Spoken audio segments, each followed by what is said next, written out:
que é que esta areia terá a mais que as outras? À primeira vista é simplesmente areia, e realmente é areia, tudo isto é um imenso areal. Mas é uma areia que, efetivamente, tem propriedades diferentes. Vem muita gente, vem de toda a parte, com torcidos, com dores nos ossos, raquitismo, vêm aflitos, passam aqui uns dias, fazem uns buracos, tapam-se com areia e quando voltam a sair parece que ressurgiram para uma vida nova. Estou-lhes a falar de coisas que já experimentei. Isto não é lenda, é uma realidade. Este areal do Porto Santo tem propriedades terapêuticas perfeitamente surpreendentes. Bem, os médicos debruçam-se, estudam, dão umas razões muito complicadas, e uns dizem uma coisa, outros dizem outra. Para mim, este é que é o caso de dizer contra factos não há argumentos. Estas areias curam e, como calculam, o facto de haver aqui perto de 10 quilómetros de um imenso areal que poupa as dores, alivia o sofrimento, é hoje um dos grandes cartazes turísticos do mundo. Vem gente de toda a parte. De Portugal, cada ano é maior o número de pessoas que vêm a Porto Santo. Eles podem não dizer porquê. Eles dizem, aquilo lá é muito sossegado e tal. Devem ter um ossinho torto e vêm aqui curar-se. Vejam quanto isto não pode valer no futuro. Já agora, já atualmente, o número de pessoas que frequentam a praia durante o verão atinge cerca de 130 mil. Bom, mas 130 mil, a praia tem estes quilómetros todos, consegue sempre ser uma praia limpa, uma praia sem congestão humana, uma praia diferente.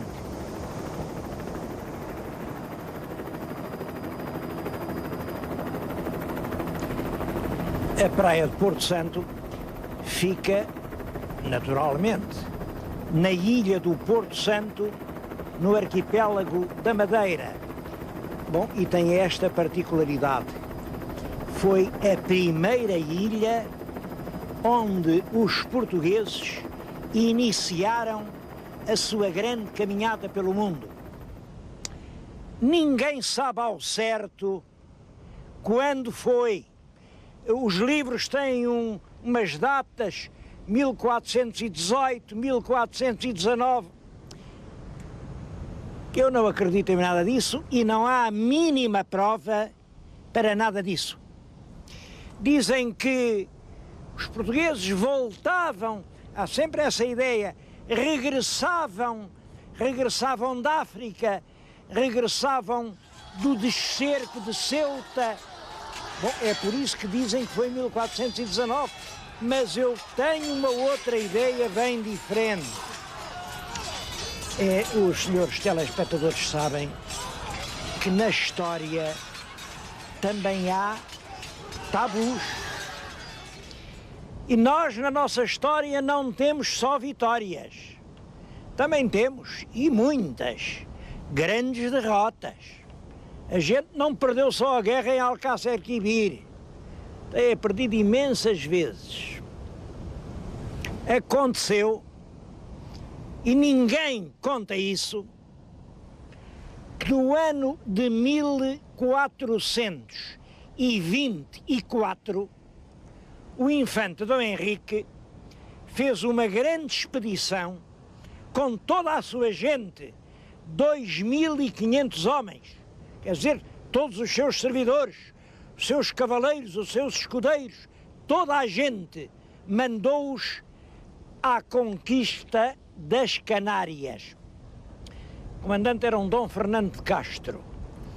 A expedição saiu caríssima, correu mal, nós não conseguimos conquistar coisa nenhuma e tivemos que sair das Canárias um pouco à pressa para voltar ao reino.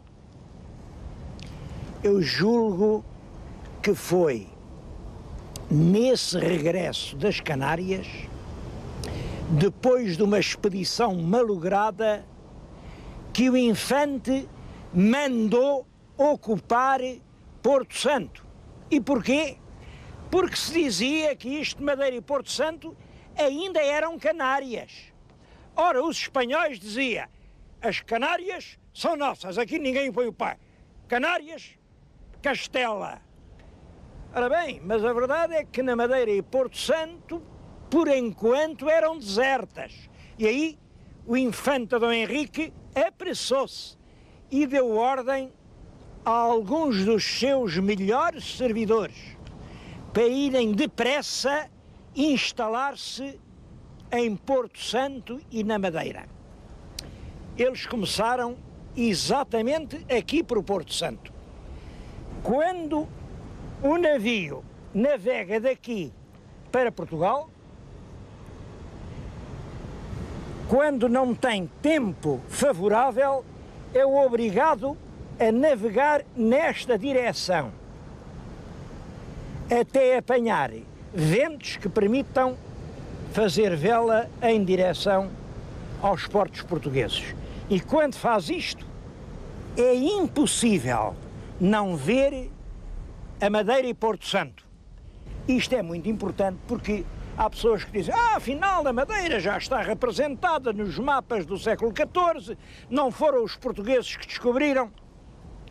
Descobrir é povoar, enriquecer e ressuscitar para a civilização que havia aqui, perdidos na imensidão atlântica, dois grandes pedaços da terra deserta. Isso sabia-se há muito tempo. Ter coragem para pôr o pé em terra e para dizer, doravante, aí também é Portugal. Aí, o primeiro foi o infante Dom Henrique. Estou-lhes a falar na praia de Porto Santo, num sítio que deve ter sido aproximadamente aquele onde chegaram os barcos dos portugueses. E eu quis simbolicamente vir falar-lhes aqui na carcaça de um velho barco varado no areal que está aqui a agonizar. É um barco já sem vida, que já não navega, mas é uma espécie de recordação de milhares de barcos que desde há tanto tempo aqui passaram e que tantas vezes salvaram a vida aos navegantes, porque o Porto Santo era o último varadouro seguro para os barcos que se perdiam na Europa e que eram atirados pela força dos temporais para o meio do Atlântico. Esses barcos viam ao longe esta ilha e esta praia benévola que os recebia como um seio, ou se a não encontravam, não tinham mais onde se recolher. Eram vidas perdidas para sempre. Por isso mesmo, desde toda a antiguidade, a esta ilha se deu o nome de Porto Santo, o porto que salva as vidas dos mareantes perdidos.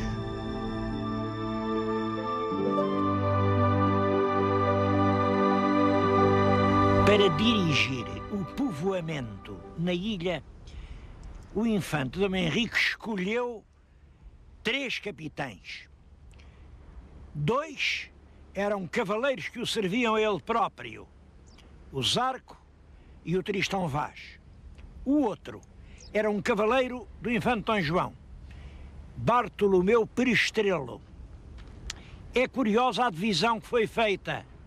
A Ilha da Madeira era maior, deu 2 lotes, mas o infante não a dividiu nem por uma paralela, dividindo a ilha ao meio, nem por um meridiano, dividindo-a também ao meio, mas de alto a baixo. Não.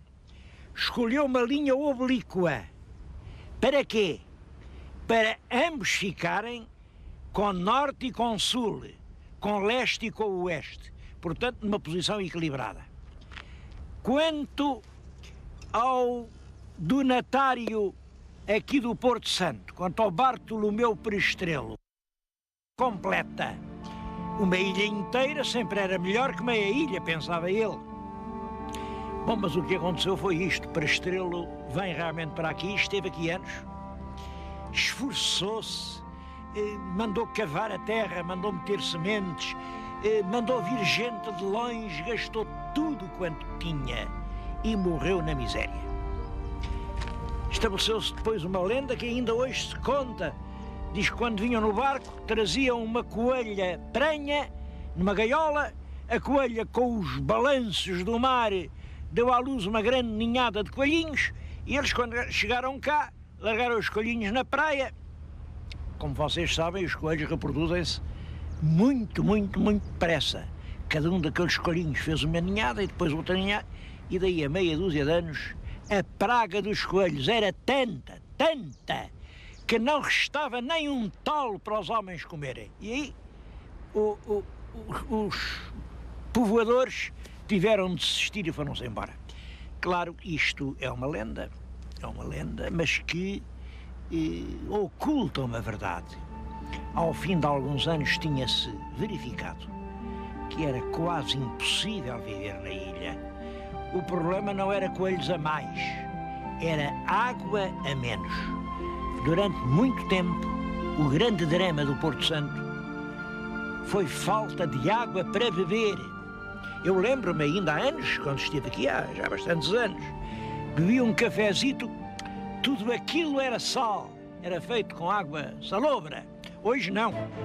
A técnica tornou possível instalar uma grande estação dessalinizadora que dá todos os dias muitos metros cúbicos de água e hoje, felizmente, aqui pelo menos na cidade, a água já não falta.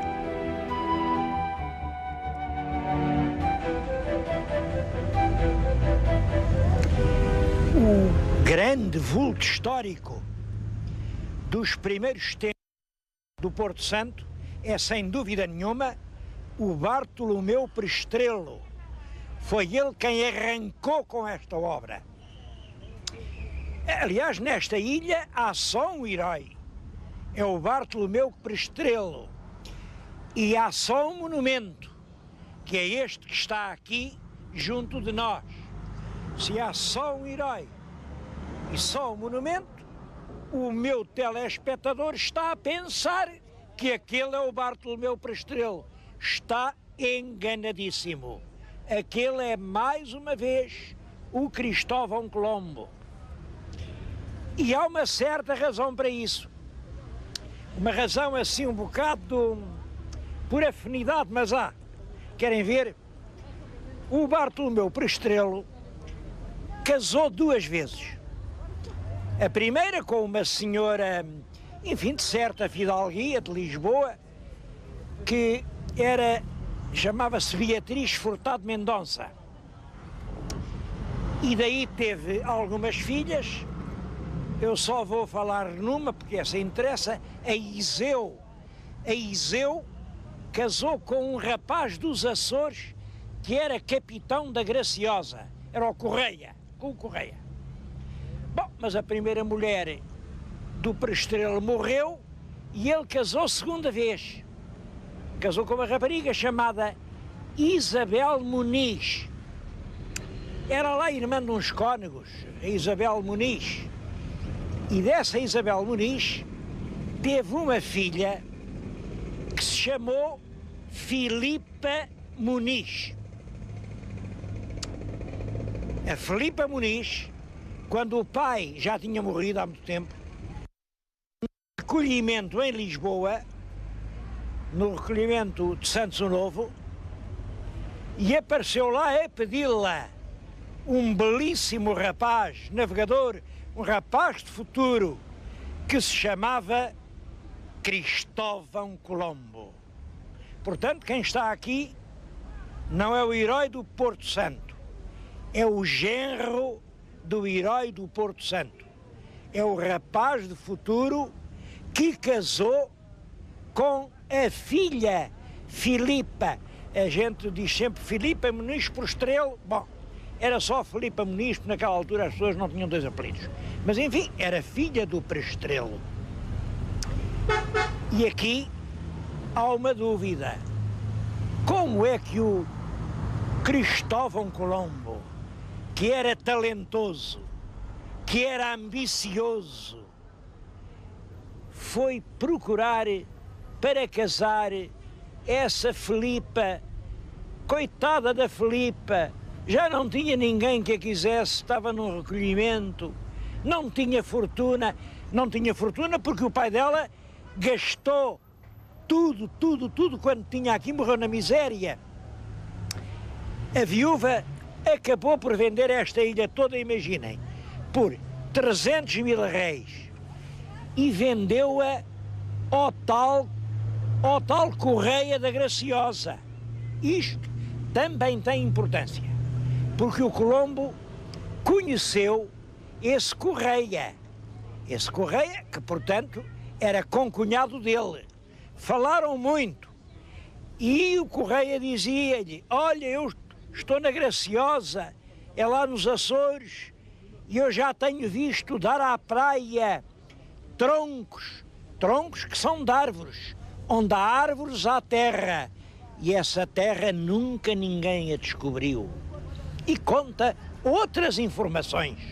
Foi pelo Correia, pelo concunhado, que realmente Colombo teve a notícia da existência do Novo Mundo.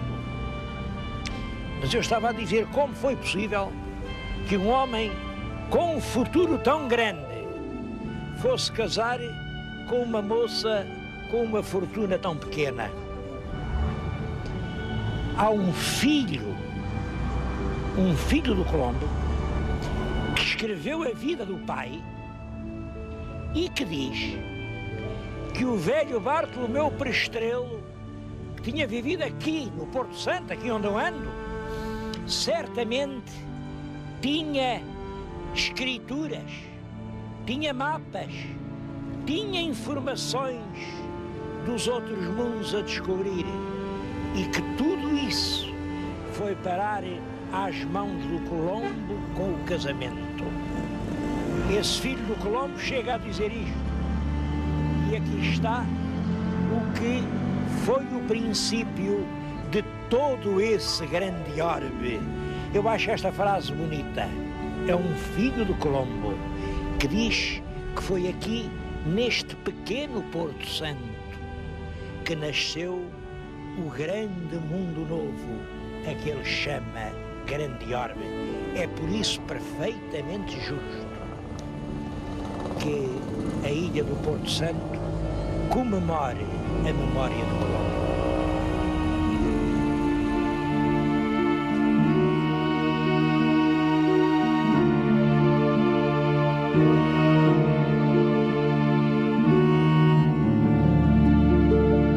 Eu estive na dúvida se devia falar ou não na história do profeta.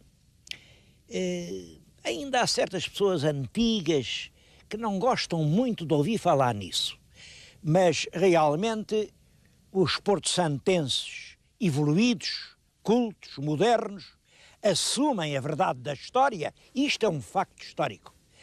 Ainda não há muito tempo foi aqui representada e merecidamente aplaudida uma peça de Francisco de Freitas Branco sobre o tema do profeta. Quando uma história não é do nosso agrado, não adianta nada dizer que não aconteceu. O que é preciso é tentar compreender. Infelizmente, esta história que lhes vou contar, devo dizer que eu não a compreendo. Em 1533, portanto, nos princípios da colonização da ilha, apareceu aqui, na povoação de Porto Santo, um camponês muito rústico, muito rude, um homem que não sabia nem ler nem escrever e mal falava, a tanger uma sineta, a alvoroçar o povo e a dizer: olhai, meus irmãos, olhai, andais todos fora da graça de Deus, estáis carregados de pecados. Pecados, homem, esse homem enlouqueceu. Mas ele disse, tu estás aí a olhar-me com desconfiança? Tu já te não lembras, naquela noite, quando ias atrás da igreja e te cruzaste com cinco... E aqui conta um segredo terrível, que o outro julgava que ninguém no mundo sabia. E tu, Maria, estás aí a olhar com essa cara parvalhada? Lembras-te quando o teu marido cá não estava, foi ao Funchal naquela noite? E conta o outro. Não, ele sabia a história de toda a gente, nos mais pequenos pormenores. E ficava-se com a ideia que toda esta gente era um mar de pecados. Bom, como é que ele podia saber isto? Como é que... Ele tinha uma sobrinha, que era a Filipa, que estava entrevadinha, estava na cama, e disse, e tu, rapariga, em meu nome, levanta-te e caminha, vamos todos mostrar a este povo os caminhos da redenção. E a rapariga, aleijadinha, levanta-se da cama e caminhou. Toda a gente a viu caminhar. Milagre, claro, era milagre. Não podia deixar de ser milagre. O próprio padre, que aliás era tio deles, era o beneficiado Vaz, Nuno Vaz. O próprio padre, à missa, chegava a dizer: os santos apóstolos São Pedro e São Paulo e os nossos bem-aventurados profetas Fernão Nunes e Filipa Nunes, bom, foram aqui adorados como se fossem realmente enviados pelo Espírito Santo, porque era isso o que o Fernão Nunes dizia, era o Espírito Santo que falava pela boca dele. Bom, a verdade é que ele, além de saber os pecados dos outros, também fazia muitos pecados.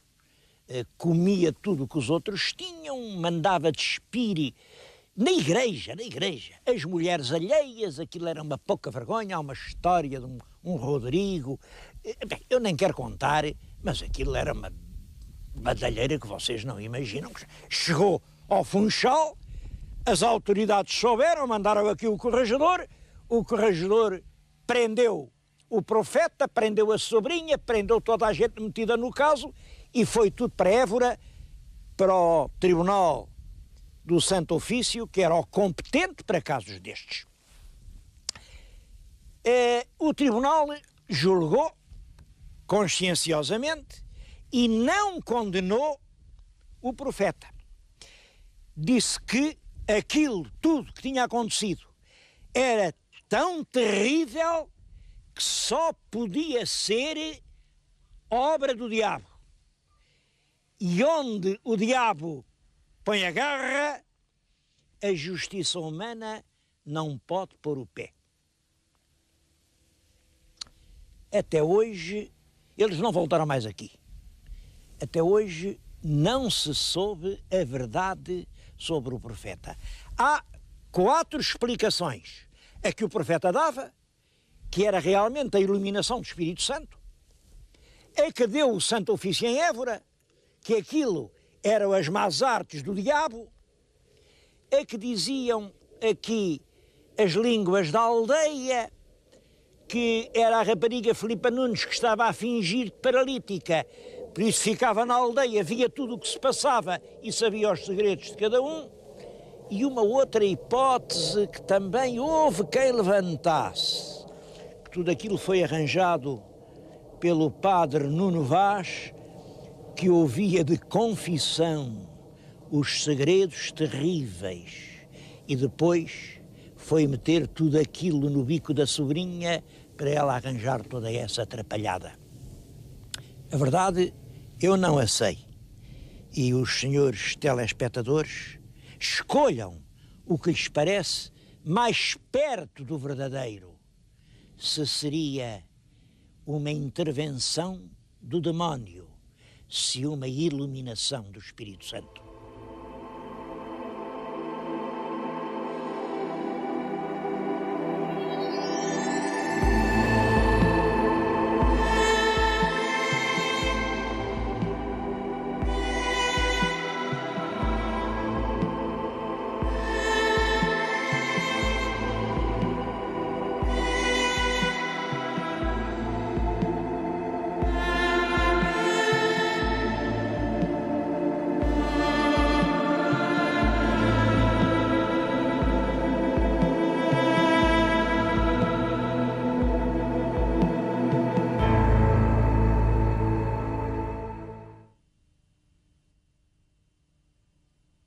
Obrigado.